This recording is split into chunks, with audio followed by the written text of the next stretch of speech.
মোবাইলের মাধ্যমে অনলাইনে পেমেন্ট করেন, তাহলে জেনে রাখুন 1 আগস্ট থেকে বদলে গেল ইউপিআই পেমেন্টের বেশ কিছু নিয়ম। আজকাল পকেটে টাকা না থাকলেও শুধু মোবাইল থেকেই নিমেষে দাম মেটানো যাচ্ছে সবকিছুর। নগদে লেনদেন বা খুচরোর ঝামেলা থেকে একরকম মুক্তি দিয়েছে ইউপিআই। ইউনিফাইড পেমেন্ট ইন্টারফেস বা ইউপিআই ব্যবহার করে অনলাইন পেমেন্ট বৃদ্ধি পেয়েছে দ্রুত হারে। ব্যবহারকারীর সংখ্যা বাড়ার সঙ্গে সঙ্গেই বেড়েছে সিস্টেম লোড, যার জেরে মাঝে মধ্যেই সিস্টেম ডাউন হওয়ার মতো ঘটনা। চলতি বছরের মার্চ এবং এপ্রিলে এরকমই দুবার সিস্টেম ডাউন হয়েছিল।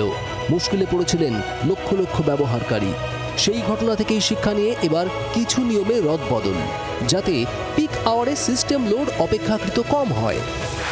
দিনে 50 বারের বেশি অ্যাকাউন্ট ব্যালেন্স চেক করা যাবে না। দিনের ব্যস্ত সময়ে অটোপে লেনদেন অ্যাপ্রুভ নয়।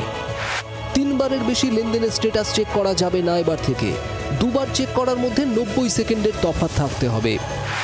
অন অ্যাকাউন্ট ব্যালেন্স 25 বারের বেশি চেক করা যাবে না। দিনে 1 লক্ষ টাকা লেনদেন করতে পারবেন যে কেউ, তবে শিক্ষা বা স্বাস্থ্য সেবা সম্পর্কিত পেমেন্ট করা যাবে 5 লক্ষ টাকা পর্যন্ত। আমি একজন সাধারণ মানুষ হিসেবে বলতে পারি আমাদের উপর তেমন কোনো ইম্প্যাক্ট ইনিশিয়ালি পড়বে না। যেসব থ্রু ইউপিআই আমরা যেসব ইএমআই ইনস্ট্রাকশন দিয়ে থাকি সেইগুলো যেন সকাল 10টার আগে করা হয়, এই টাইম একটা বেঁধে দেওয়া হয়েছে, এবং সেক্ষেত্রেও আমার মনে হয় এটারও ইম্প্যাক্ট আমাদের জন্য ভালো।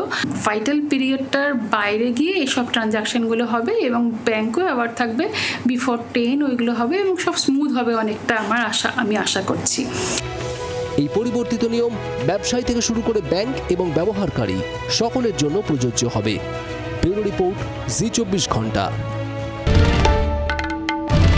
বাংলার আওয়াজ, বাঙালির আবেগ, জি24 ঘন্টা।